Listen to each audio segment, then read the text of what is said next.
Assalamualaikum warahmatullahi wabarakatuh. Bismillahirrahmanirrahim. Alhamdulillahirabbil alamin. Wassalatu wassalamu ala asyrafil anbiya'i wal mursalin wa ala alihi wa sahbihi ajma'in. Amma ba'du. Segenap para alim ulama yang saya muliakan, di sini ada Ketua Majelis Ulama Indonesia, ada Rois Suriah, pengurus cabang Nahdlatul Ulama, ada Ketua Tanfidiyah PCNO Sidrap, ada Bapak Kepala Kantor Kementerian Agama, pengurus Masjid Jami An-Nur yang saya hormati, bapak-bapak, ibu-ibu, jamaah sekalian yang saya muliakan. Alhamdulillah pada pagi hari ini, pagi merupakan waktu yang penuh dengan keberkahan. Rasulullah Shallallahu Alaihi Wasallam bersabda, Allahumma barik li ummati fi bukuriha. Orang yang bangun pagi, hadir sholat subuh, apalagi ditambah peringatan Isra Mi'raj, ini tentu akan mendapatkan barokah doa, kebaikan dalam hidup. Apalagi kita berkumpul di majelis ini memperingati satu peristiwa yang luar biasa. Orang kemudian mungkin bertanya, apa hukumnya memperingati Isra dan Mi'raj? Orang kadang-kadang suka bertanya. Rasulullah Shallallahu Alaihi Wasallam itu tidak pernah memperingati Isra dan Mi'raj. Kalau ada di dalam hadis misalnya Nabi berkumpul subuh-subuh kayak begini, kemudian ada sambutan dari ketua PCNO misalnya Sayyidina Abu Bakar As-Siddiq, kemudian ceramah Rasulullah, itu pasti hadis palsu itu. Karena Rasulullah tidak pernah memperingati Al-Isra wal Mi'raj. Pertanyaannya, mengapa kemudian kita memperingati Al-Isra wal Mi'raj? Apakah kemudian kita membuat syariat baru? Apakah kemudian kita merasa lebih dari Rasulullah Shallallahu Alaihi Wasallam? Ini yang perlu kita pahami. Karena apa? Karena boleh jadi apa yang dilakukan oleh Rasulullah di masa lalu itu tidak lagi kita lakukan di masa sekarang karena perbedaan kondisi. Apa yang tidak dilakukan oleh Rasulullah itu bukan berarti tidak boleh kita lakukan hari ini. Karena boleh jadi yang kita lakukan hari ini menjadi kebutuhan kita yang di masa Rasulullah itu semua tidak dibutuhkan. Nanti kita jelaskan satu persatu. Memperingati Isra Mi'raj ini, semangat dan substansinya itu bagian dari ajaran agama. Misalnya, dulu Rasulullah, ini dalam Sahih Bukhari misalnya, ketika Rasulullah Shallallahu Alaihi Wasallam datang ke kota Madinah, hijrah dari Mekah, Imam Bukhari itu meriwayatkan satu hadis. Kata Imam Bukhari, "Lamma qadima Rasulullah sallallahu alaihi wasallam al-Madinah." Begitu Nabi sampai di kota Madinah dari Mekah, Nabi itu wajadal Yahud. Nabi itu mendapatkan orang Yahudi berpuasa, puasa sunnah yang pahalanya luar biasa. Namanya puasa Asyura, 10 Muharram. Nabi kemudian bertanya kepada orang Yahudi di Madinah, kenapa kalian berpuasa pada hari Asyura?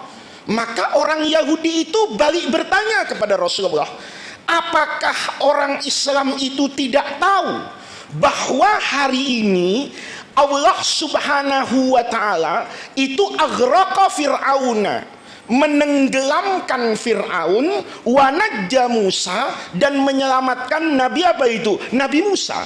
Itu terjadi pada hari Asyura. Maka kata Yahudi, ini kan peristiwa besar wahai Muhammad, karena dia kan bukan umatnya Rasulullah.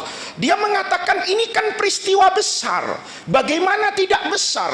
Nabi Musa yang tidak punya apa-apa itu dikejar oleh Fir'aun yang memiliki segalanya. Nabi Musa itu cuma tahu bocoran dari istana ini, ya, bocoran dari istana. Ini bukan soal Pilpres 2024. Bocoran dari istana ini, Nabi Musa ini akan dihabisi oleh Firaun karena perkembangan agama tauhid yang luar biasa. Maka Firaun sampai pada kesimpulan, ini sudah tidak bisa didiamkan, harus dihabisi. Maka ada perencanaan pembunuhan Nabi Musa dengan semua pengikutnya. Maka Nabi Musa mendengar itu, wah, kita harus lari nih, kalau tidak bisa mati, dibunuh sama siapa ini? Firaun. Nabi Musa keluar langsung dari Memphis Mesir itu. Ya, waktu itu kan tidak bawa handphone Nabi Musa, jadi tidak lihat GPS, ya, tidak lihat arahnya kemana ini. Maka oleh Nabi Musa dibawa Bani Israel itu ke tepi laut. Nah, ini secara logika manusia salah, Pak. Salahnya di mana? Kalau orang itu belajar ilmu tentara, kemiliteran mau perang, kalau perang itu tidak seimbang kekuatannya, maka dia harus melakukan perang yang namanya perang gerilya. Ya, kayak tentara Amerika itu misalnya ketika mau masuk ke Irak menjatuhkan Presiden Saddam Hussein, itu perang udaranya itu cuma 1 minggu, Pak. 1 minggu itu Irak dikirim dengan senjata-senjata canggih lewat udara, kalah total, Pak. Tapi untuk menaklukkan satu negara itu tidak cukup dengan perang udara, harus perang apa ini? Darat. Begitu pasukan marinir harus masuk jalan kaki ke darat, masuk ke Baghdad, masuk ke Basra, masuk ke Kufa, maka perangnya tidak selesai-selesai itu. Kenapa? Karena diajak perang gerilya. Orang Irak tahu itu kampungnya, di mana dia sembunyi, di mana dia bersembunyi, di kapan dia yang paling bagus menyerang, tahu bagaimana panasnya. Dia ajak itu tentara Amerika perang gerilya, dan banyak sekali tentara yang memiliki senjata jauh lebih hebat, tapi kalau diajak perang gerilya itu seringkali kalah. Pasukan Rusia terjadi di Afghanistan, pasukan NATO juga di Afghanistan, itu menghadapi sesuatu yang tidak mudah ketika perang darat. Maka Nabi Musa ini disalahkan sama siapa ini? Sama pengikutnya. Ini kita tidak punya senjata apa-apa, diajak ke pantai, tempat yang terbuka, Pak. Pantai mau bersembunyi di mana, Bapak? Itu yang namanya pasir, iya kan? Lari ke depan itu air, ke belakang habis kita. Maka disalahkan Nabi Musa, innala mudrakun. Kau ini jadi pemimpin bagaimana? Kita ini mudrakun, pasti tertangkap dan mati. Nabi Musa itu enggak panik, Pak. Jawabnya itu enak saja.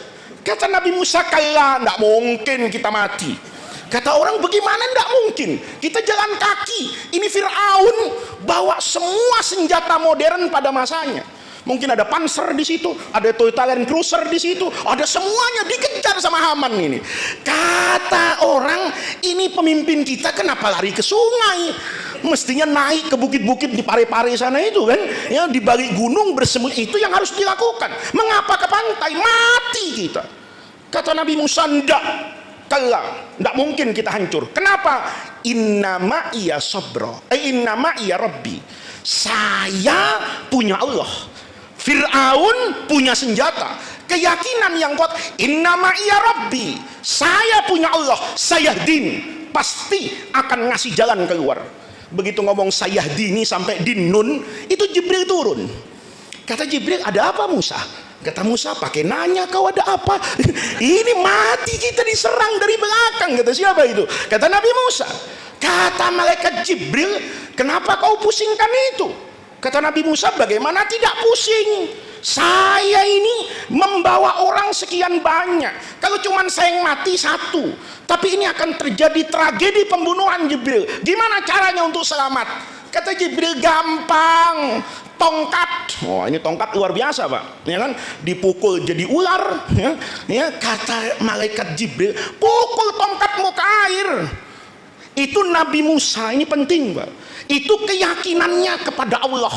Kalau saya kan tanya, untuk apa tongkat saya pukul? Dipukulnya di air lagi, Pak. Ya, Bapak mukul air itu kan tidak ada maknanya. Kata Jibril, pukul itu di tongkat itu di air.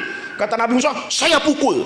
Oh jadi Pak, jembatan Suramadu itu ya, kayak itu saya cari itu tongkat Nabi Musa itu. Itu kalau ketemu tongkat itu sekarang, itu separuh dari urusan Indonesia selesai itu Pak. Ya, saya kalau ketemu tongkat Nabi Musa, KPK saya suruh bubar Pak.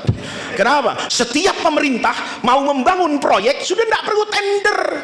Kalau di tender dikorupsi semua itu, maka cukup tongkat Nabi Musa. Ya, begitu tongkat Nabi Musa ketemu, saya ndak kena macet lagi Pak dari Parepare ke sini. Ya, jalanan ingin saya lebarkan, ndak usah pakai tender, kau undang kontraktor, ya kan? Ndak usah. Pukul tongkat itu langsung jadi jalan yang luas. Pukul tongkat itu kereta api sampai ke Manado Pak. Ya kan? Kenapa? Itu tongkat luar biasa dipukul Pak. Begitu dipukul, itu laut tuh terbelah Pak. Seolah-olah bisa dilewati oleh siapa ini? Oleh Nabi Musa. Ini lihat, kenapa itu diperingati dengan puasa Asyura? Begitu laut itu terbelah, maka Nabi Musa itu nyebrang Pak. Sama siapa ini? Sama semua pengikutnya ini. Ya, kalau di NO itu mulai dari PBNO, PWNO, PCNO sampai MWC, banser-banser ikut semua itu. Selamat dia. Fir'aun itu bukan raja bodoh Pak. Bukan raja bodoh. Begitu yang terakhir dari umat Nabi Musa itu masuk ke laut lewat, itu Fir'aun menahan kudanya. Kata Fir'aun, bahasa Fir'aun, ini sihir. Saya sudah pengalaman sama Musa ini, ya. Tongkatnya tidak main-main ini. Saya kasih ular kecil, tongkat dia jadi ular yang apa ini? Yang besar. Ini kalau kita masuk nih ke laut, Fir'aun tahu Pak, kalau itu akan hancur. Tapi jangan coba-coba lawan Allah. Ya, itu Fir'aun sudah ngerem Pak. Dia kasih tahu sama pasukan, berhenti dulu, masuk hancur kita ini. Musa ini luar biasa mainannya, ya, nggak main-main ini. Tapi malaikat Jibril itu turun Pak. Begitu ngelihat Fir'aun berhenti, nggak ngejar Nabi Musa, malaikat Jibril itu turun Pak. Naik kuda, malaikat Jibril itu bawa kuda yang paling cantik Pak. Sementara kudanya Fir'aun itu kuda laki-laki yang paling ganteng, nafsuan Pak. Tiap ada janda dieksekusi itu kuda itu. Itu luar biasa. Ini bawa kuda yang cantik ini, ngerem sudah Fir'aun tuh. Tapi mata kudanya Fir'aun yang laki ini ngelihat, Masya Allah ini barang bagus ini, jarang-jarang ada di Sidrap ini. Kata siapa ini? Kata kudanya Fir'aun. Maka kudanya Fir'aun tuh kehilangan apa ini? Kendali. Dia kejar itu, malaikat Jibril itu kan ngontrol saja, sudah semua apa Mbak, belakangan dia lewat gitu. Begitu kudanya malaikat Jibril itu masuk ke laut, maka tanpa bisa ditahan oleh Fir'aun, kudanya Fir'aun itu ngejar kudanya siapa itu? Jibril. Ngelihat komandan masuk, semua Pak, angkatan laut, angkatan udaranya Fir'aun masuk ikut si raja. Tenggelamlah di laut apa ini? Merah. Itu peristiwa yang luar biasa. Kata Yahudi, maka nahnu nasumuhu, kami ini puasa di hari Asyura syukran lillahi ta'ala, sebagai ungkapan rasa syukur kepada Allah. Ini hadisnya. Nah, apa yang dipahami oleh ulama, bukan oleh saya, bukan oleh Bapak. Ada ulama hebat itu yang mensyarah Sahih Bukhari. Namanya Al-Imam Ibnu Hajar Al-Asqalani. Itu adalah imam terbesar mungkin sepanjang sejarah. Ada orang yang mensyarah Sahih Bukhari, punya kitab namanya Fathul Bari, tebalnya 13 jilid. Ya, tebalnya 13 jilid. Jadi kalau Bapak nanti tidak setuju dengan apa yang saya sampaikan, boleh, asal Bapak juga punya kitab 14 jilid. Ya, jangan orang itu mudah-mudah merendahkan ulama tanpa memiliki kapabilitas keilmuan yang sama, apalagi integritas moral yang jauh dari ukuran kita dengan ulama di masa lalu. Apa kata Imam Ibnu Hajar Al-Asqalani di Fathul Bari? Beliau waktu itu tidak sedang bicara tentang Asyura. Beliau ditanya orang, apa hukumnya memperingati Maulid Nabi besar Muhammad sallallahu alaihi wasallam? Kata Imam Ibnu Hajar, kalau saya pahami hadis tadi soal puasa Asyura yang kaitannya dengan mensyukuri nikmat Allah yang Allah berikan kepada Nabi Musa sehingga Nabi Musa selamat dari kejaran Fir'aun, kemudian Yahudi puasa, Rasulullah di ujung hadis itu mengatakan, nahnu, kami orang Islam aula bi Musa, itu lebih utama untuk bersyukur kepada Allah dengan selamatnya Nabi Musa, karena kami orang Islam itu punya Quran. Quran itu tujuannya muhaiminan, menjaga semua agama, menjaga semua syariat Allah, menjaga kehormatan semua nabi. Ya, Pak. Bapak ini orang Islam, tapi syaratnya Bapak beriman dan dicatat sebagai muslim itu amanar rasulu bima unzila ilaihi mir rabbihi wal mu'minun kullun amana billahi, kemudian bukan rasul Pak, nantinya itu bukan kitab, kullun amana billahi wa malaikatihi wa kutubihi wa rusulihi. Nanti ada ayat la nufarriqu baina ahadim mir rusuli. Bapak enggak boleh, nabi saya Nabi Muhammad, Nabi Musa bukan nabi, kafir Pak. Nabi Isa bukan nabi, oh Bapak enggak beriman. Tandanya iman, beriman kepada semua nabi. Ketika itu peristiwa Yahudi katakan seperti itu, Nabi Muhammad berkata, kalau begitu saya juga harus puasa. Puasa Asyura itu yang pertama kali alasannya adalah ungkapan syukur atas selamatnya Nabi Musa. Apa kata Imam Ibnu Hajar? Fayustafadu minhu. Saya baca hadis ini istifadah, bisa menyimpulkan. Apa kesimpulannya? Kata Imam Ibnu Hajar, fi'lus syukri, saya harus melakukan aktivitas apapun, namanya fi'lun. Fi'lun itu kata kerja Pak. Kerjaan kita banyak, ada orang yang kerjanya jalan, ada orang yang kerjanya tidur. Bertidur itu bekerja Pak, karena tidak semua orang bisa tidur. Ya betul kan Pak? Ya, tidak semua orang bisa tidur. Ibu-ibu itu kalau cicilannya banyak belum lunas, ya, mana hamil anak ke-9, oh itu susah tidur itu, ya. Padahal kasurnya enak itu, tapi dia tidak bisa tidur. Itu tidur itu pekerjaan, berarti tidak semua orang bisa. Pekerjaan itu ada yang terlihat. Saya bersuara, membaca Quran, itu terlihat. Oh ya, dia sedang yadhkurunallaha. Tapi ada orang yang zikirnya juga tidak didengar orang. Itu juga bagian dari pekerjaan. Kata Ibnu Hajar, dari hadis ini saya pahami bahwa Nabi ingin mengajarkan kepada kita fi'lus syukri. Orang itu boleh mengerjakan apapun selama pekerjaan itu dipahami sebagai ungkapan rasa syukur. Min isda'i ni'matin, karena dapat nikmat, au daf'i niqmatin, atau tertolaknya musibah. Ini saya boleh lakukan, fayu'adu, boleh diulang-ulang, fi nadhiri dzalikal yaum, pada hari yang sama, min kulli sanatin, setiap tahun. Itu kata Imam Ibnu Hajar. Jadi bapak-bapak, memperingati peristiwa apapun di dalam hidup, yang peristiwa itu kita peringati karena kita mendapatkan nikmat yang luar biasa. Apa nikmat waktu Isra wal Mi'raj? Sholat, ya, itu sudah nikmat yang besar Pak, yang asalnya 50 waktu. Kalau waktu itu 50 waktu beneran Pak, kita neraka semua insya Allah. Insya Allah kita neraka semua. Wong 5 waktu saja sulitnya luar biasa, ya, apalagi 50 waktu. Dengar, sholat 50 waktu, ah sudahlah, neraka saja udah tidak mungkin ini 50 waktu. Itu kan nikmat. Audaf inikmatin, atau tertolaknya musibah. Bapak bisa lihat peristiwa Isra Mi'raj itu memberikan makna yang luar biasa. Nabi Muhammad itu di Mekah itu diboikot oleh semua orang sebelum peristiwa Isra wal Mi'raj. Wafat istri tercinta Sayyidatuna Khadijah yang membela Rasulullah lahir batin. Khadijah itu bu, kalau punya ATM itu dikasih tahu sama Nabi pinnya. Kalau istri kita mau tahu pin kita, tapi kita tidak boleh tahu pin dia, gitu. Uang suami itu uang istri juga, tapi uang istri itu ya uang istri. Itu Khadijah masa kini, ya. Tapi Khadijah yang dulu itu kalau punya tabungan apapun, Nabi dikasih tahu. Dia naruh uang di lemari, kuncinya 2 Pak. Satu buat Khadijah, satu buat Rasulullah. Kalau istri kita enggak. Ya kan, kalau sudah dapat uang kita cari-cari tidak ketemu lagi Pak di lemari itu. Di mana dia taruh kita tidak tahu itu. Padahal tetap dalam rumah itu. Itu Khadijah, itu istri yang luar biasa wafat. Nabi Muhammad itu punya paman yang sangat berwibawa. Abu Thalib bin Abdul Muthalib.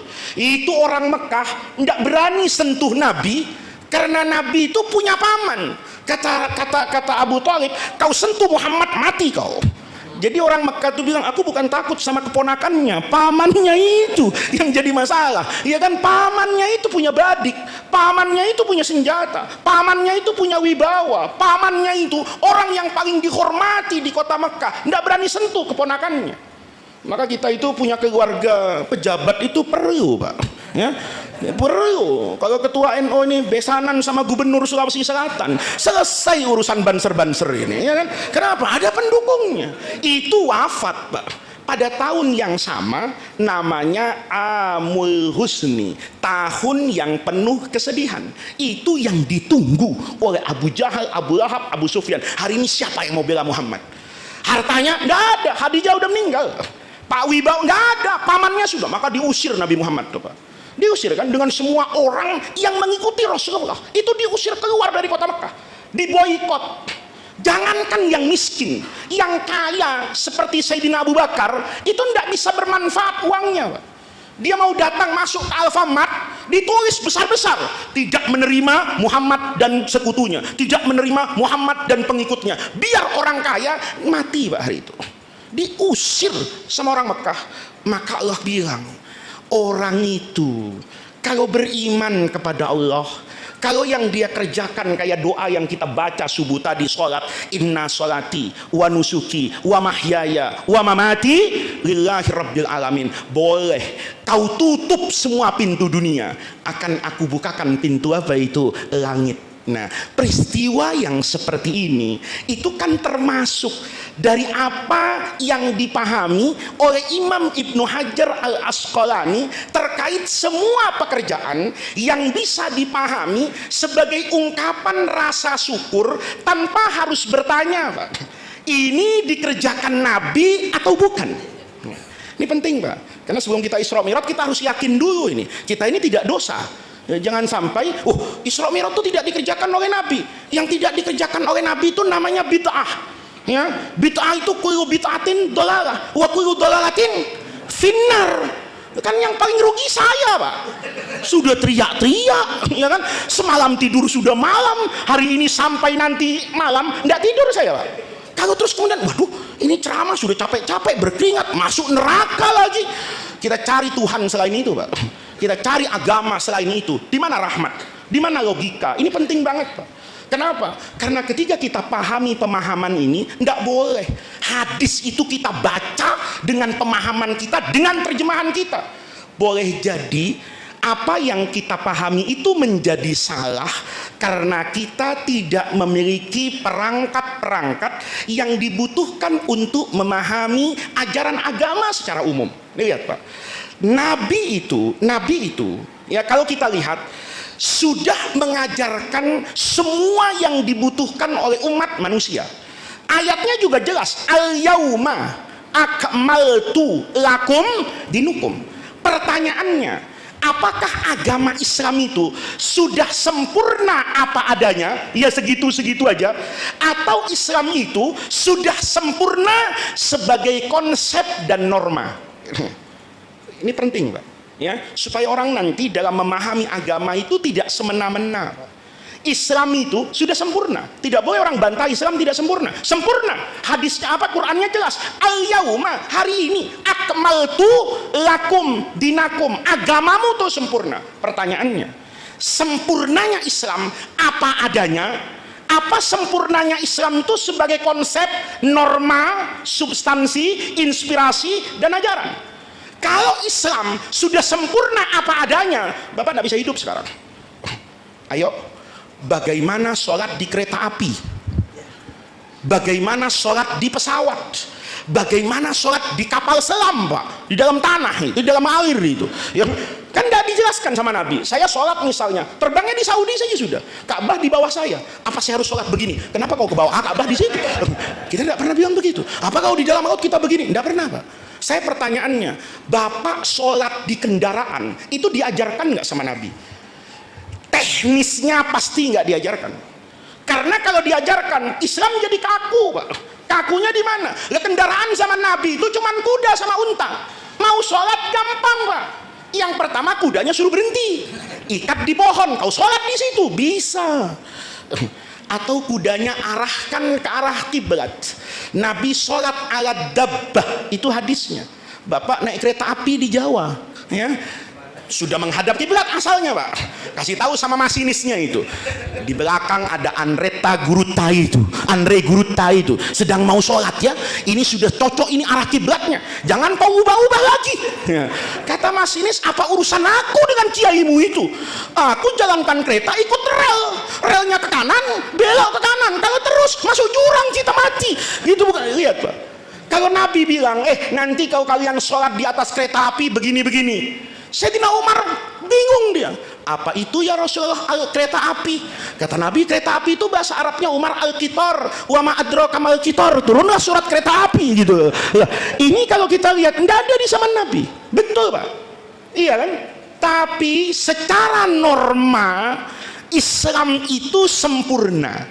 Sholat di mana saja itu normatifnya diajarkan sama Rasulullah, tetapi teknis pelaksanaannya itu tidak diajarkan Pak.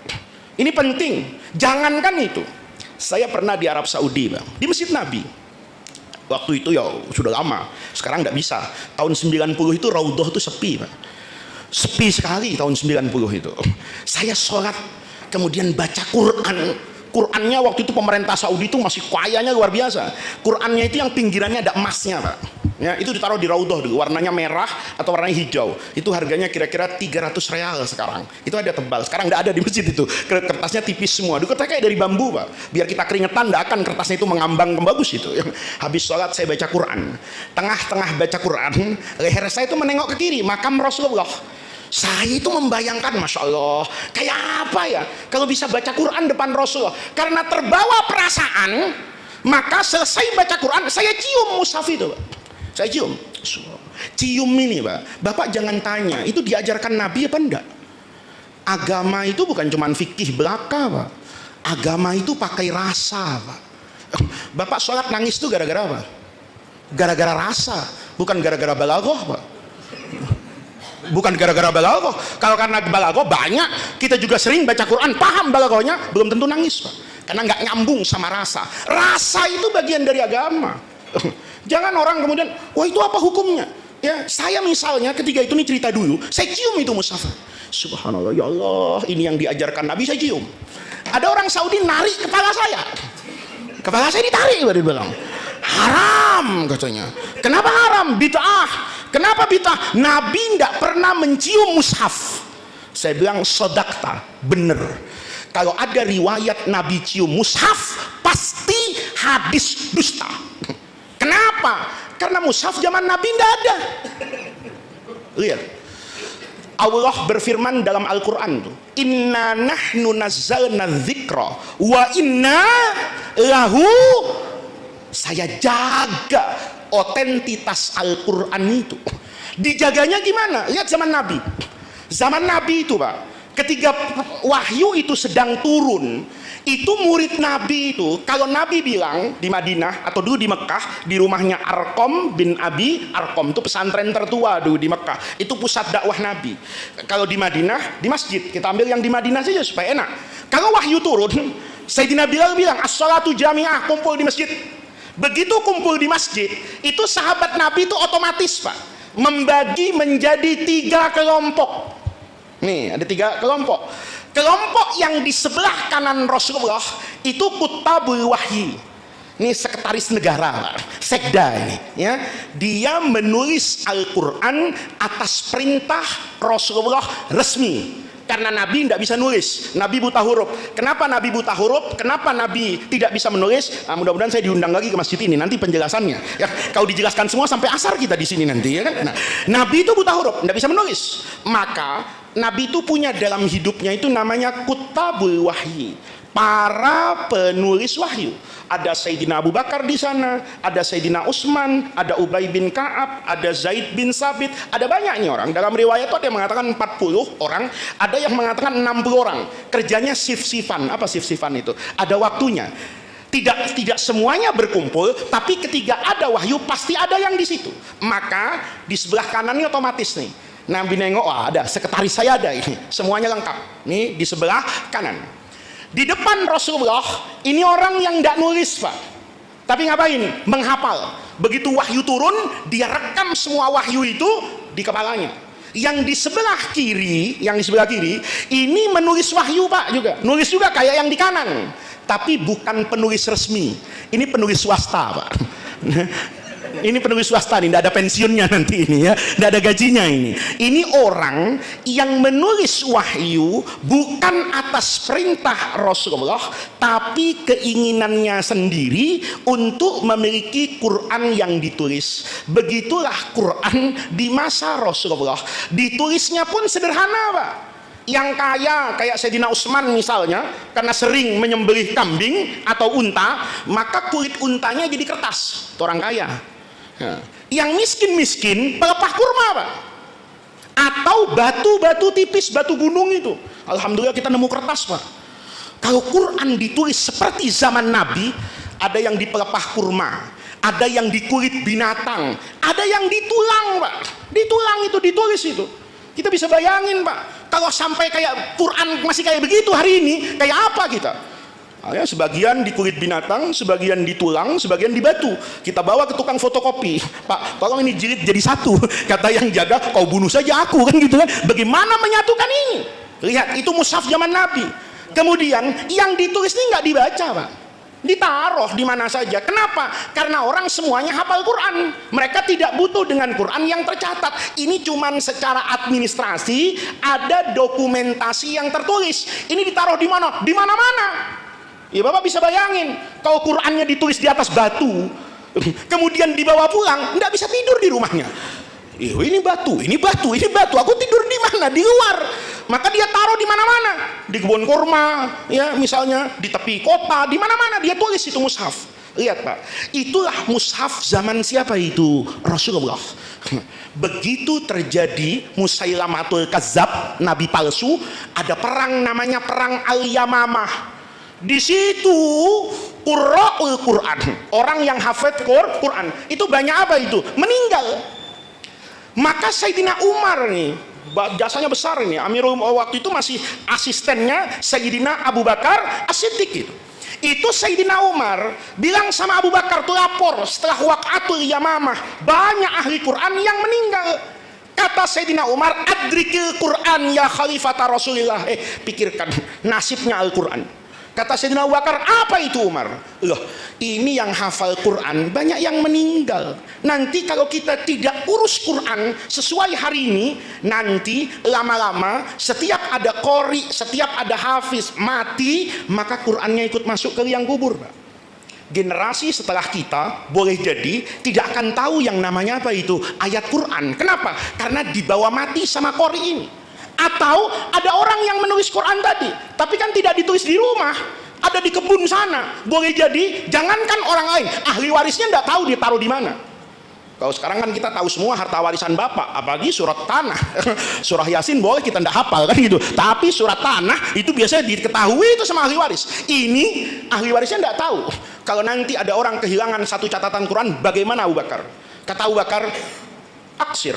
Udahlah, tidak usah berdebat panjang. Apa maumu Umar? Kata Umar, mau saya supaya mushaf hari ini ditulis dalam satu alat tulis yang sama.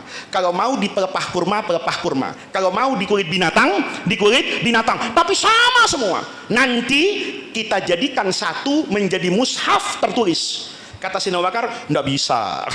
Saya tidak mungkin mengerjakan pekerjaan lam yaf'alhun nabi. Nih lihat nih. Saya tidak akan, kata Abu Bakar, mengerjakan pekerjaan yang tidak dilakukan oleh siapa ini? Oleh Rasulullah. Namanya bid'ah Pak. Nih, ya. Tetapi Umar itu terus berdiskusi. Dan tidak ada kata yang keluar dari Sayyidina Umar kecuali ujungnya bilang innahu khair. Itu baik, itu baik, itu baik. Pulang dia. Abu Bakar masih ngotot, nggak mau, bid'ah itu. Besoknya datang lagi Abu Bakar, mati lagi nih satu, qori Quran ini, adrikil Quran lah, kata Abu Bakar, innahu khair. Lama-lama Sayyidina Abu Bakar itu setelah selalu bertemu dengan Umar, innahu khair, Kata Abu Bakar, innahu la khairun ya Umar. Betul itu baik.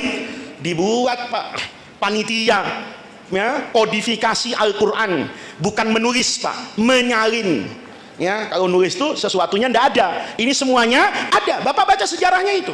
Maka oleh Sayyidina Abu Bakar diangkat sahabat Nabi yang paling muda, tapi hafalan Qurannya paling bagus, tulisannya paling bagus. Siapa? Zaid bin Sabit. Kamu jadi rois ini, ketua panitia di Kementerian Agama ada itu, Lajnah Pentashih Al-Quran. Nah ini ketua lajnahnya ini, sayangnya eselon 3 Pak. Saya tidak berani bilang Sayyidina Zaid itu eselon 3, harusnya menteri ini. Ya, ini menjadi ketua panitia ini.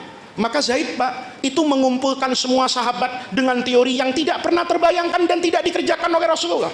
Kata Zaid, yang pertama, kumpulkan semua penulis resmi, dikumpulkan sekretaris Nabi itu. Ayo, siapa yang punya Al-Fatihah? Kita baca, kita sisir. Bismillahirrahmanirrahim. Alhamdulillah, semuanya sampai seutuh.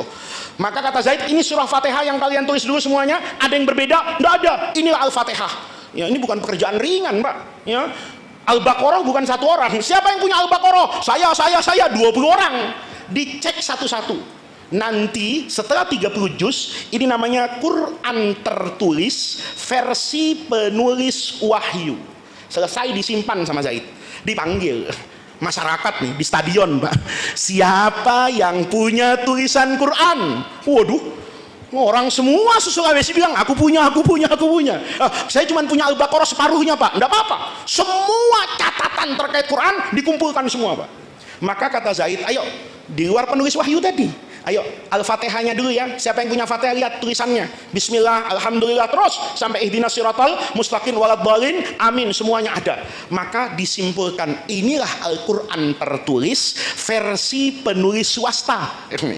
Maka dibandingkan sama Zaid, nggak sederhana Pak. Apa yang ditulis oleh penulis resmi dengan apa yang ditulis oleh murid-muridnya Rasulullah. Maka setelah disamakan ternyata sama. Oh, ini berarti Quran versi tertulis. Belum selesai Pak. Dikumpulkan orang yang hafal Quran ini. Siapa yang hafal Quran? Saya 30 juz. Saya cuma Al-Fatihah saja. Saya kulhu sama inna atoina. Nah, itu orang sidrap biasanya. Ya. Ini alhaqumut takasur nih kita. Karena mau traweh nih sebentar lagi. Ya, gitu. Ya sudahlah. Ya, mau alha, mau kulhu udah kumpul semuanya ini. Kumpul dicek. Ayo, satu baca Al-Baqarah. Baca. Ini Al-Baqarahnya ya. Ini Al-Imrannya ya. Maka nanti dipilih perwakilan 10 orang qurra yang terbaik. Itu yang merepresentasikan para penghafal Quran. Itu belum selesai. Maka kemudian dalam sejarah Al-Quran itu Zaid muqaranah, membandingkan ma hufidha fis sudur, apa yang dihafal disimpan di dalam kepala, wa ma kutiba fis sutur, dengan apa yang ditulis. Jadi mushaf. Mushaf disimpan itu, nggak dijual karena nggak ada orang beli juga. Orang semua masih hafal apa ini? Quran. Disimpan di rumahnya siapa itu? Sayyidina Abu Bakar.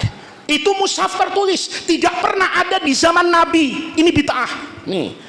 Begitu Sayyidina Abu Bakar sakit mau wafat, kan serah terima jabatan, Mbak. Dari gubernur, dari presiden lama kepada presiden baru. Quran ini termasuk inventaris, Mbak. Diserahkan kepada Sayyidina Umar, disimpan oleh Sayyidina Umar, tidak juga dicetak. Kenapa? Orang semua masih apa ini? Hafal Quran, disimpan, Pak. Maka kemudian begitu Sayyidina Umar wafat itu dipegang oleh anak beliau yang paling tua perempuan, istri Rasulullah Shallallahu Alaihi Wasallam, yaitu Sayyidatuna Hafsah. Disimpan sama Hafsah ini, tidak dibuka. Kenapa? Tidak ada orang butuh. Sampai kapan? Sampai pertengahan masa Sayyidina Utsman bin Affan. Islam tersebar kemana-mana, Pak. Mulai ini masing-masing murid itu membanggakan bacaan gurunya. Bapak tahu qiraat kan? Qiraat itu bukan seni membacanya, tapi terkait dengan i'rabnya, terkait dengan binanya, sorof, nahu, balaghah, itu kan beda-beda. Kayak misalnya surah Al-Fatihah saja contohnya ya. Maliki Yaumiddin itu kan cara bacanya ada 3 yang masyhur. Yang pertama Maliki Yaumiddin, itu namanya isim fa'il, dia pakai mat tabi'i, Maliki Yaumiddin. Ada yang pakai sifat musyabbahah dalam ilmu sharaf, dibaca pendek, Maliki Yaumiddin. Ibnu Mas'ud nanti diwarisi oleh orang Irak, membaca Malik itu bukan isim tapi fiil, malaka yaumaddin. Ini boleh diketahui, jangan dibaca ya. Ini banyak orang sekarang itu genit ya, baru tahu satu dia buat heboh di masyarakat. Nanti sholat maghrib malaka yaumaddin. Wah, salah kau. Kau kurang piknik, ngajimu baru sampai di Sidrap, belum ke Baghdad. Nah ini namanya imam genit Pak, jewer telinganya itu. Kenapa? Baca Maliki Yaumiddin kan sudah benar, sudah umum, sudah tahu. Kenapa kau robah-robah malaka yaumaddin? Tahu cuma kamu itu imam yang kayak gitu, itu ingin pansos Pak, ingin viral. Malaka yaumaddin diviralkan di TikTok. Oh, namanya melambung Anda. Tapi bacanya kayak gitu, itu namanya perbedaan qiraat Pak. Ya, iyyaka na'budu itu bergantung masing-masing gurunya. Ada yang baca pakai tasdid iyyaka, ada yang tanpa tasdid iyyaka, ada yang diganti alif fathah ayyaka, ada yang baca ayaka, ada yang hamzahnya diganti ha hayyaka. Itu ada yang baca iyyaka na'budu wa iyyaka nistiin. Ada yang kayak begitu Pak. Itu namanya qiraat, bergantung sama siapa? Guru. Karena Quran itu mulia, tidak cukup Bapak baca tajwid. Kalau nggak ngaji sama guru nggak tahu. Saya punya teman dulu, ya, pelajaran tajwid nggak masuk Pak, dia nggak pernah masuk. Diuji, masih kecil dulu Pak, di madrasah itu. Guru tanya, kau tahu idgham? Tahu, kata dia. Dia baca buku. Idgham itu apa? Kata guru. Mendengung Bu, katanya. Mendengung bagaimana? Ngeng. Seperti suaranya lebah. Itu tandanya dia tak ngaji Pak. Kita tahu mendengungnya idgham. Itu bukan seperti itu gitu. Nah, Quran itu kan harus pakai guru Pak. Alif lam mim dengan alam taro itu tulisannya sama Pak.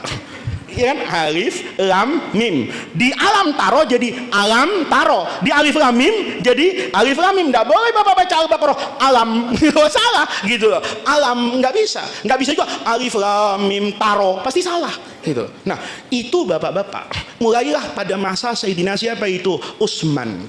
Kata yang satu lebih afdol qiraat saya, kata yang satu lebih afdol qiraat saya.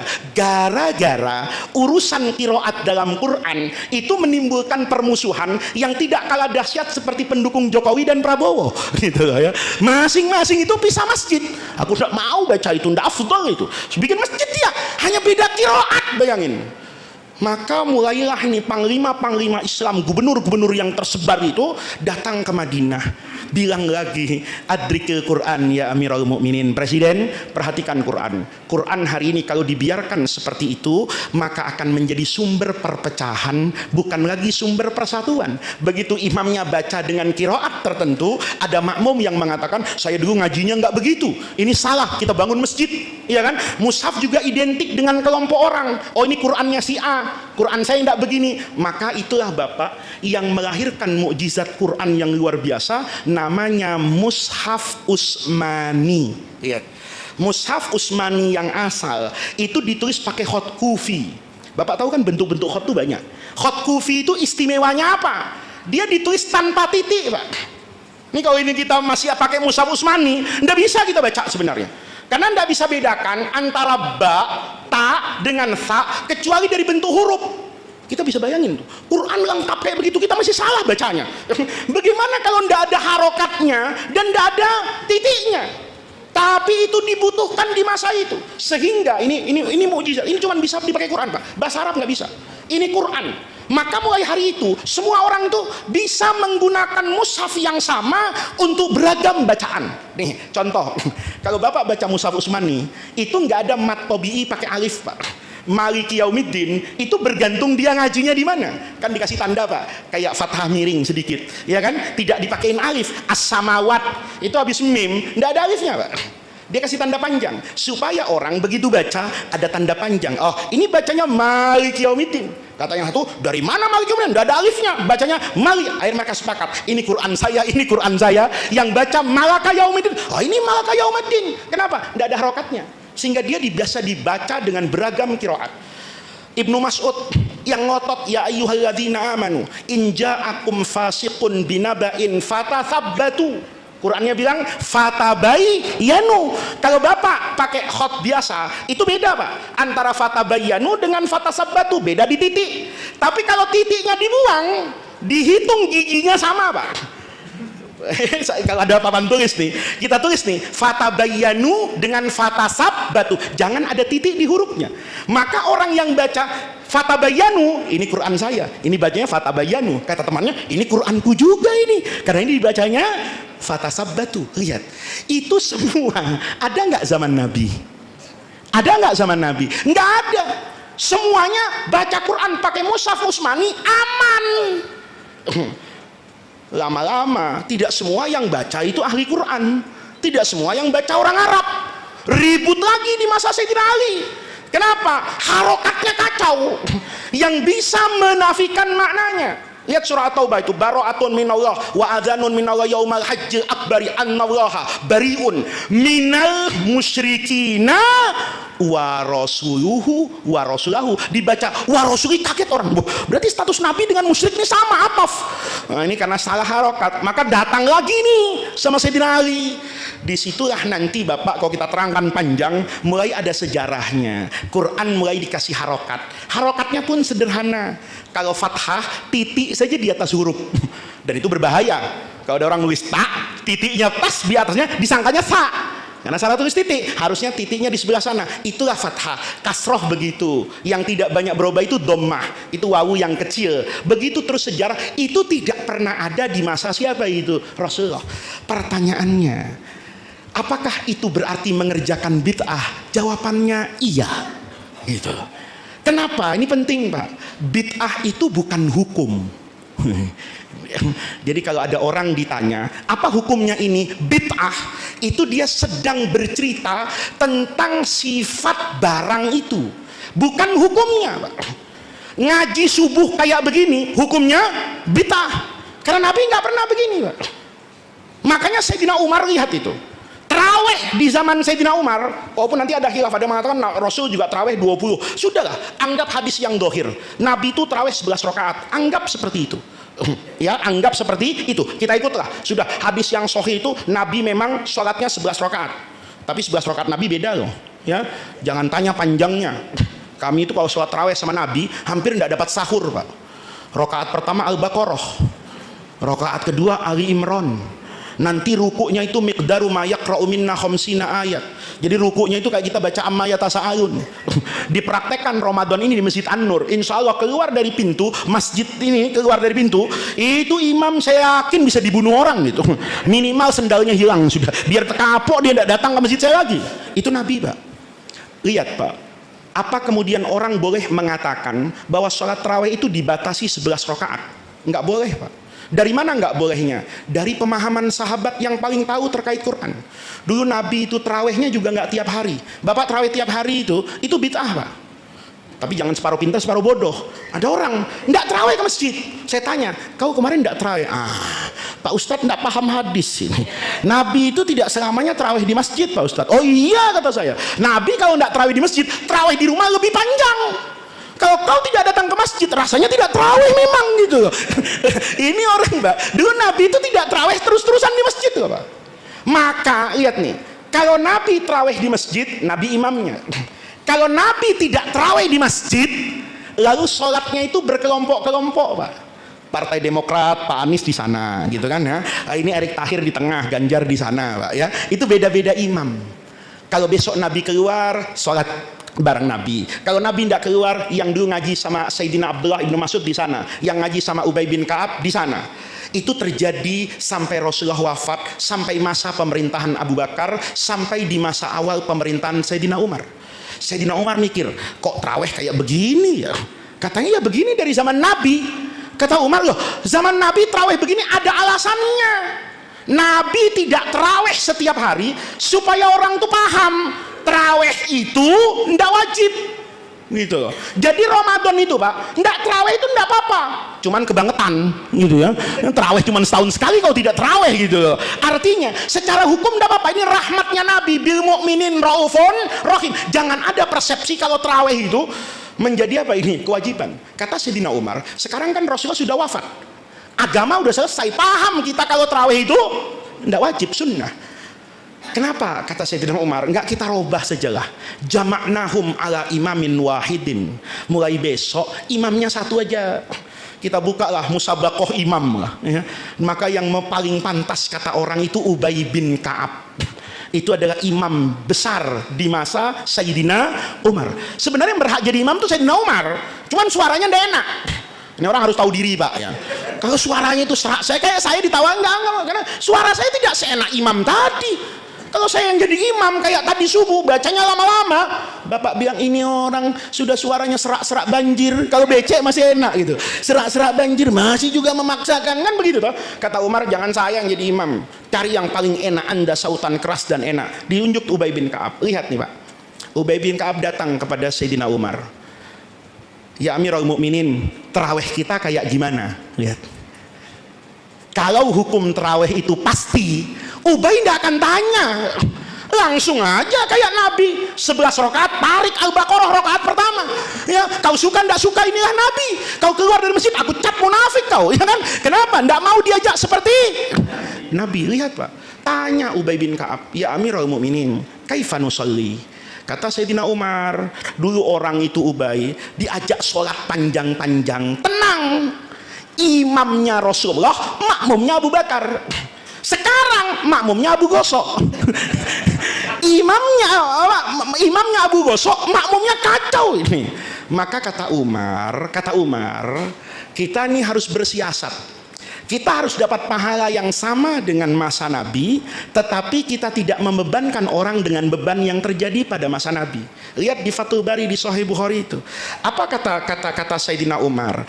Kita potong kiroatnya, jangan Al-Baqarah, tapi juga jangan kulhu. Itu ekstrim Pak, itu radikal itu ya kan, dari Al-Baqarah jadi kulhu. Itu bukan dipotong itu Pak, ditiadakan itu.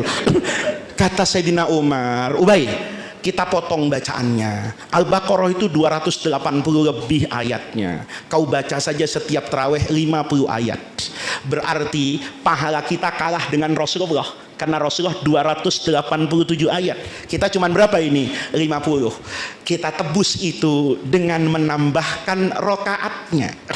Kita kalah kiroat dari Nabi, tapi kita menang rokaat. Sujudnya pasti lebih banyak, 20. Iya kan Pak?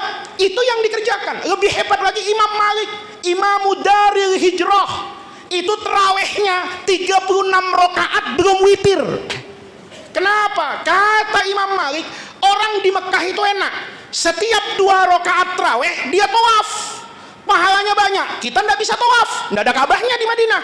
Kita tambahkan rakaatnya. Tidak ada orang di Madinah bilang kau menambahkan agama bid'ah, tidak ada. Tidak tahu kalau ada ustadz lain di Madinah zaman itu ya, saya tidak tahu, tapi sependek dan sebodoh saya baca buku itu tidak ada orang bertanya begitu. Tidak ada orang bertanya kepada Umar, kenapa kamu buat tarawih seperti ini? Tidak ada. Maka sholat itu pertama kali di Madinah hampir 10.000 orang yang jadi makmum.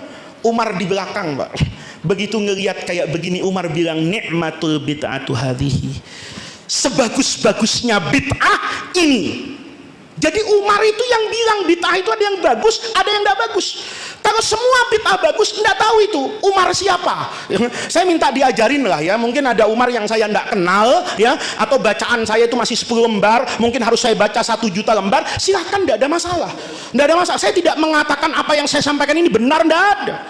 Saya cuma menyampaikan apa yang saya baca dari begitu banyak ulama sebelum saya. Itu semua mengatakan, Imam Syafi'i bahkan mengatakan al-bid'atu bid'atani.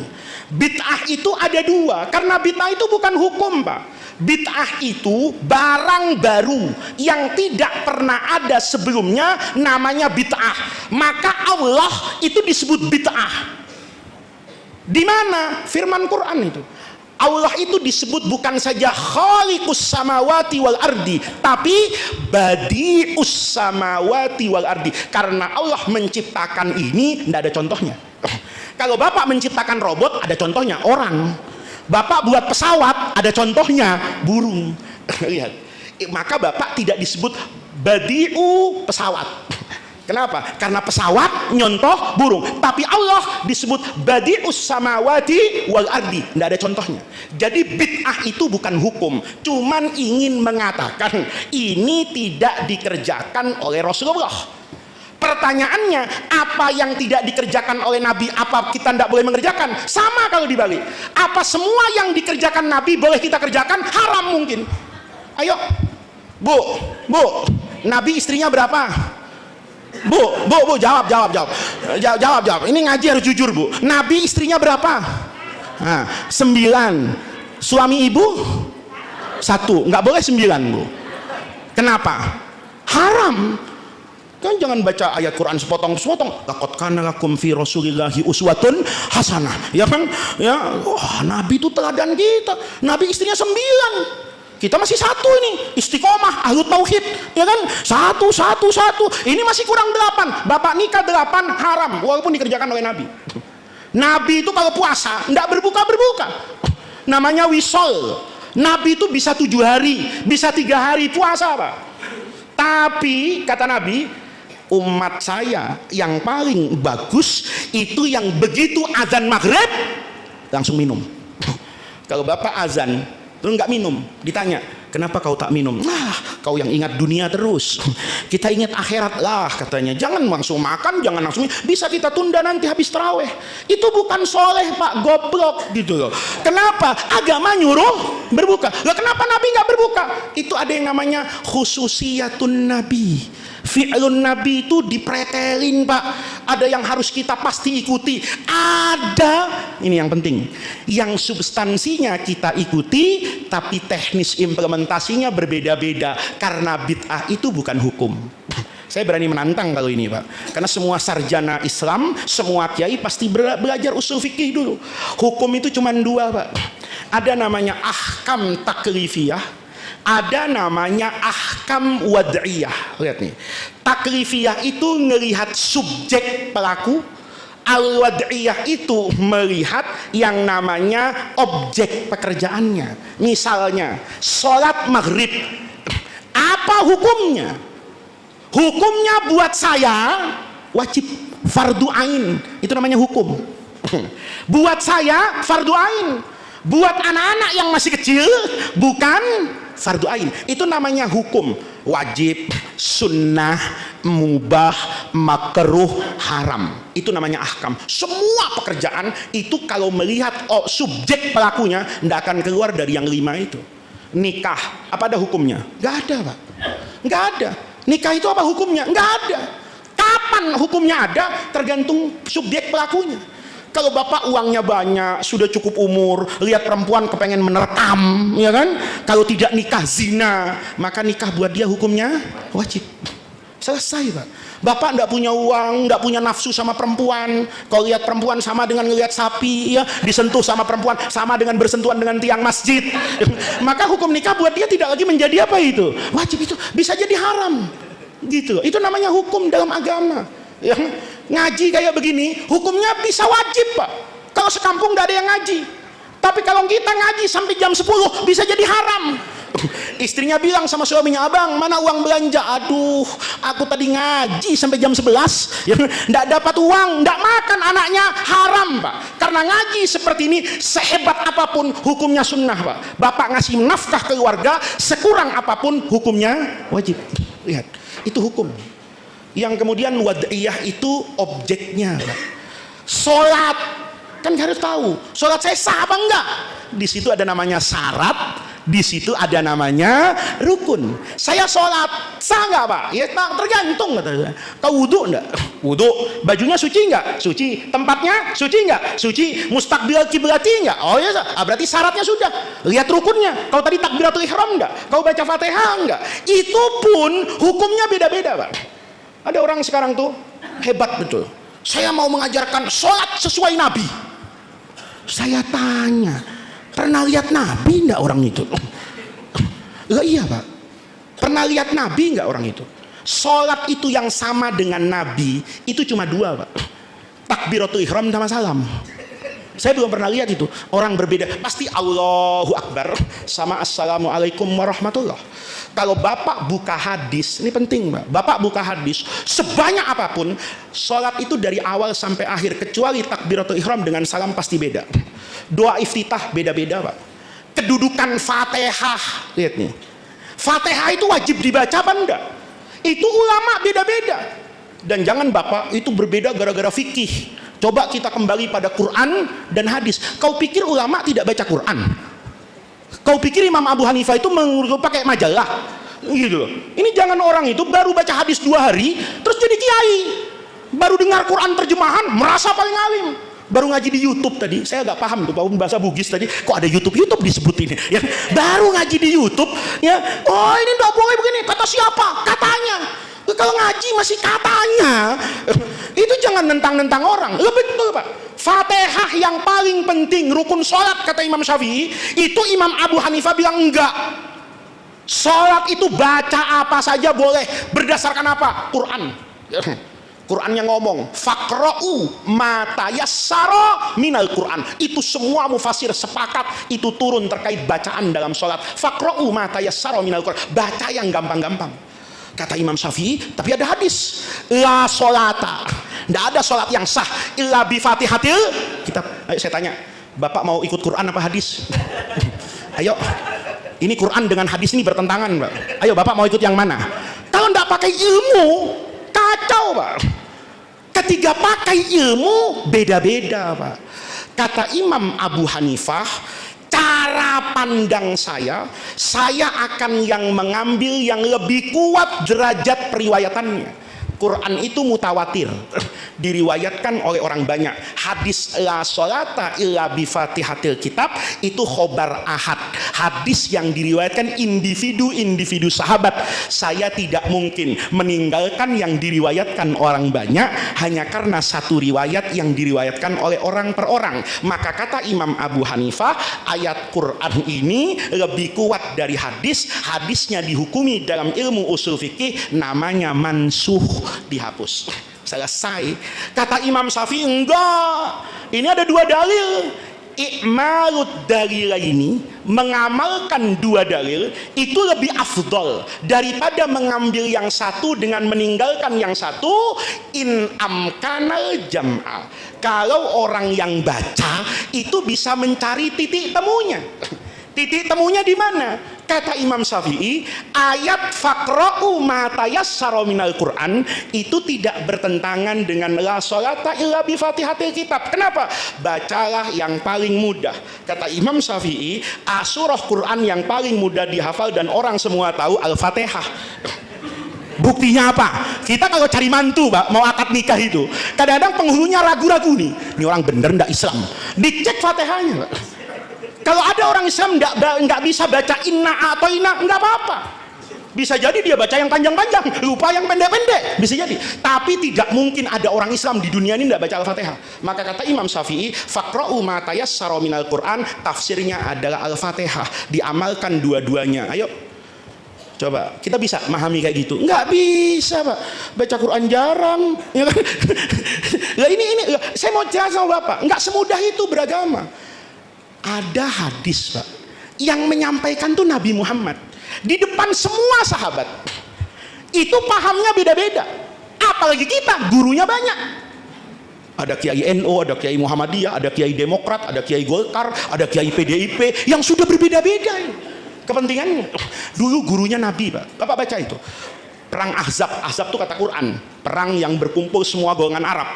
Kalau kata hadis itu namanya perang Khandaq, perang yang Nabi Muhammad itu bikin apa itu, parit ya, orang sini bilang parit itu.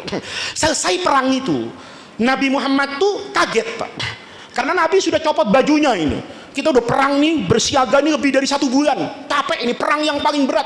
Hunalika tuliyal mu'minuna wa zulzilu itu hatta yaqular rasul walladzina amanu ma'ahu mata nasrullah. Sampai kapan ini Allah kasih bantuan? Maka Jibril itu tidak turun-turun Mbak. Kalau perang Badar dari awal ikut, di WhatsApp tidak dibaca, ya kan? Kata-kata ini Nabi bagaimana Jibril tidak turun-turun ini?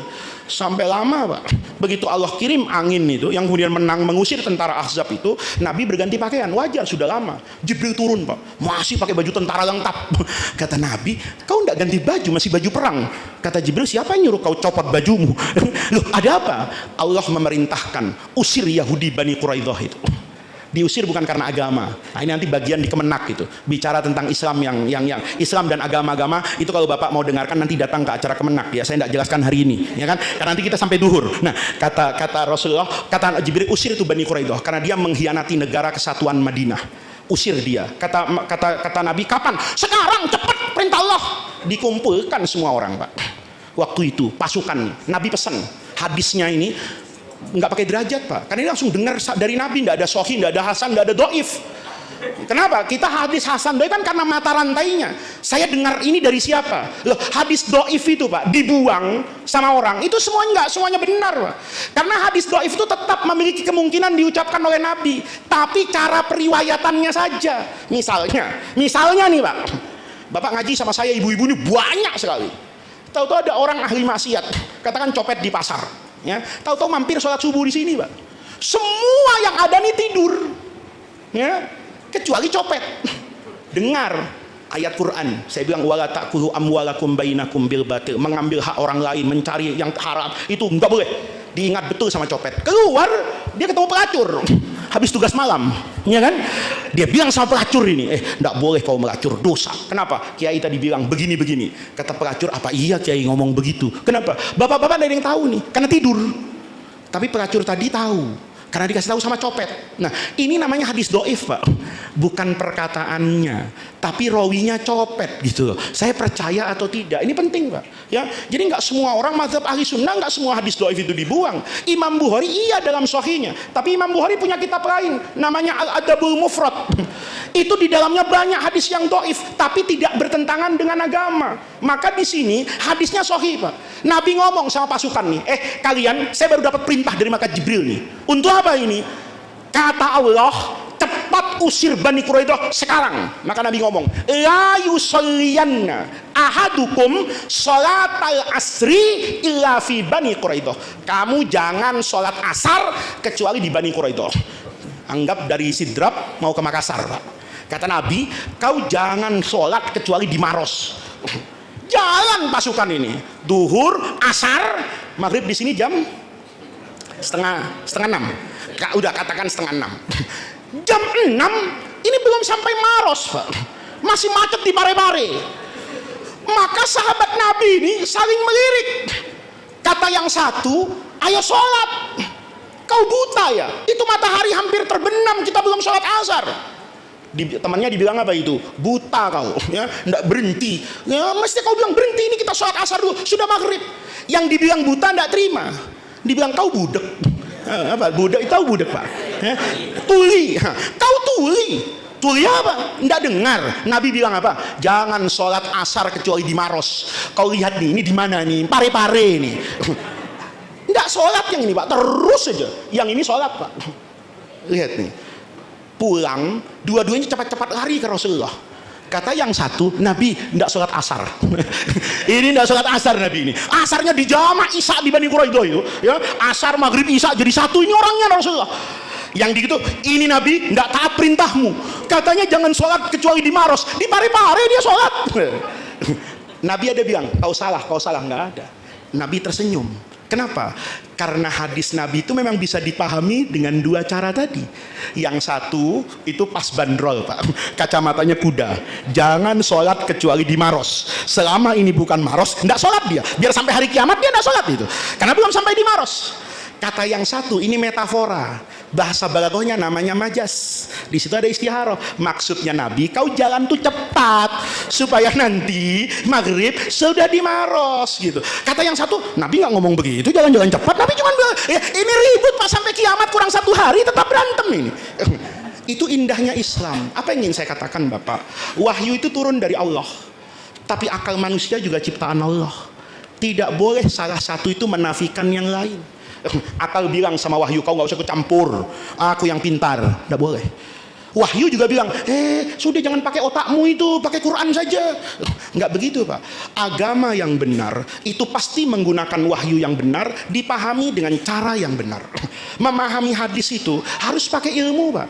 Kalau nggak pakai ilmu kacau. Ayo Bapak baca babut toharoh tuh. Kau kencing di kebun nih yang nggak ada tutupnya. Itu kata Nabi, la tastaqbilul qiblata, nggak boleh menghadap kiblat, wala tastadbiru, jangan membelakangi kiblat. Sahabat nanya, kalau gitu ngadep kemana Rasul? Syarriku, ke timur, au gharibu, ke barat. Bapak ngajar di sini, bilang, saudara-saudara, kau naik gunung, kau jangan kencing menghadap kiblat atau membelakangi kiblat. Tanya, lalu harus menghadap kemana Kiai? Harus ke barat atau ke timur? Kata orang, ayo bertengkar aja Kiai. Saya udah kebelet nih mau kencing. Katanya enggak boleh menghadap kiblat, tapi disuruh menghadap ke barat.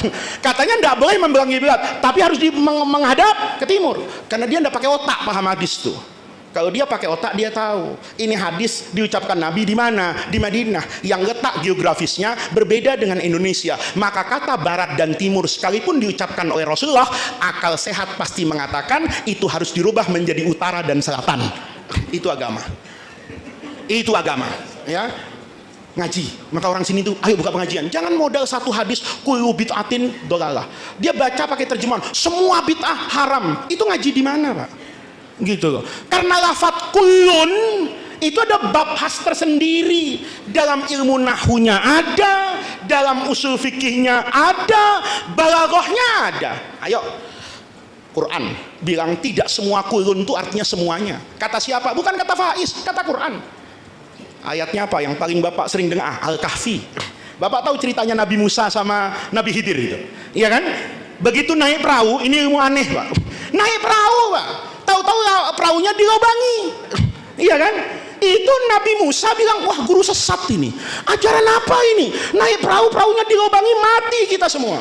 Kan dikasih SP1 Pak sama Nabi Khidir. Musa, kan sudah saya bilang innaka lan tastati'a maya sobro. Kan udah bilang nggak sabar, udah jangan ngaji sama saya, beda ilmu kita. Musa tetap ngotot. Begitu terakhir kan dijelaskan. Ya, ammas safinatu fakanat limasakina ya'maluna fil bahri. Adapun perahu itu kan punya orang miskin. Yang miskin itu nelayan kerja di laut. Fa'aradtu an aibaha. Saya rusak perahu ini. Kenapa? Karena wakana waro'ahum. Nanti setelah kita pergi ini akan datang raja ya'khudhu yang merampas kulla safinatin. Semua perahu ghasba secara paksa. Iya Pak. Kata Quran, raja itu akan merampas semua perahu. Pertanyaannya, perahu yang dinaiki Nabi Musa dan dirusak oleh Nabi Khidir diambil enggak? Tidak. Kalau diambil, kenapa harus aibah? Itu menunjukkan kulun itu tidak semuanya. Dalam ilmu usul fikih itu ada namanya al-am wal khas. Dalam balaghah ada namanya hatfus sifat. Dibuang sifatnya karena sudah paham. Nih, kayak bapak misalnya, kalau nikah sama janda, jandanya bawa anak, Pak. Kalau jandanya sudah dinikah oleh bapak, maka anaknya tidak boleh bapak kawini lagi. Kenapa? Karena ibunya sudah. Itu kata Quran, wa abna'i halailkum lati fi hujurihinna. Anak-anak dari istri kalian yang tinggal bersama kalian. Pertanyaannya, apa yang tidak bersama itu boleh dinikahi? Tidak juga. Karena itu berdasarkan rata-rata. Itu namanya paham agama, Pak. Ya, yang diharamkan Allah dalam Quran itu lahmal khinzir, daging babi. Apa tulangnya boleh? Nggak boleh, Pak. Kenapa? Itu namanya memahami Quran. Oh, ini ada yang dibuang, tetapi itu tidak penting karena semua orang yang baca memahami itu. Kenapa dirusak oleh Nabi Musa? Berarti tidak semua kapal. Lafadz kulun itu tidak semua. Maka kalau pakai logika Quran, Qurannya akan pakai tafsir, Pak. Wa kana waro'ahum, nanti di kemudian hari ada malikun ya'khudhu kulla safinatin fasidatin. Safinatin jamilatin, mengambil semua perahu yang masih bagus. Perahu yang ada cacatnya tidak diambil. Maka kalau pakai logika Quran ini, kullu bid'atin sayyi'atin dolalatun. Semua yang baru tapi buruk. Memperingati 17 Agustus cinta tanah air itu bagian dari agama. Tapi kalau bapak dangdutan, ya, dangdutan pantat perempuan tuh bergoyang sampai panggungnya roboh, Pak, ya, saking goyangannya keras, maka hukumnya menjadi apa itu? Haram. Haram itu bukan 17 Agustusnya, jogetnya. Nah, ini sebentar, ini kita belum Isra Mi'raj bapak-bapak ya, baru menjelaskan hukumnya al-Isra wal Mi'raj. Nanti Isra Mi'raj nanti saja ya, ada kan, ada Isra Mi'raj lagi ya nanti sama PCNO di Islami Center. Nah, nanti kalau bapak-bapak mau tahu Isra Mi'raj datang ke sana saja. Ini saya mohon maaf betul, saya disuruh ceramah Isra Mi'raj malah ceramah hukumnya, karena saya takut nanti bapak datang ke sini merasa bahwa Isra Mi'raj itu bid'ah ya. Ini enggak lah, kita harus yakini. Yang terakhir bapak, dalam beragama itu harus rendah hati. saya boleh punya guru satu, tapi saya yakin di dunia ini ada 100 guru. Kalau ada 99 mengerjakan A, Bapak mengerjakan B, nggak apa-apa Pak. Tapi Bapak tidak boleh meyakini Bapak yang benar sendiri, sementara 99 orang ini salah. Bapak boleh punya guru, Bapak boleh punya imam, tidak ada yang salah. Tapi Bapak perlu menghargai ada imam juga di sana namanya Al-Imam Syafi'i yang umur 9 tahun sudah hafal Quran, yang namanya dikenang sampai hari ini. Kita punya guru mungkin 20 tahun meninggal sudah lupa kita sama guru itu. Tapi kita punya orang seperti Imam Ghazali dengan segala kekurangannya, Allah pilih nama-nama ini untuk mendatangkan keberkahan dalam hidup. Orangnya sudah meninggal bahkan mungkin ribuan tahun, tapi karyanya tetap dibaca hari ini. Nah, kita beragama begitu. Jadi kalau Bapak misalnya masuk masjid ini ngelihat orang kunutan, Bapak enggak kunutan, enggak apa-apa. Karena kunut enggak kunut itu bukan prinsip dalam sholat subuh. Jangan sampai Bapak juga bikin kekacauan di tengah umat. Saudara-saudara, kunut subuh itu bid'ah, yang kunutan masuk neraka. Kata yang satu, saudara-saudara, yang enggak kunutan itu mengurangi sholat, sholatnya enggak sah, bisa ke neraka. Anak sekarang mikir, kunutan ke neraka, enggak kunut ke neraka. Wah, yang aman enggak sholat subuh. Netral saya ini gitu, jangan begitu. Nah, di Masjid An-Nur baca kunut. Yang enggak kunutan hargai yang kunutan. Kenapa? Kunut itu kalau mau dicari dalilnya satu truk juga ada Pak.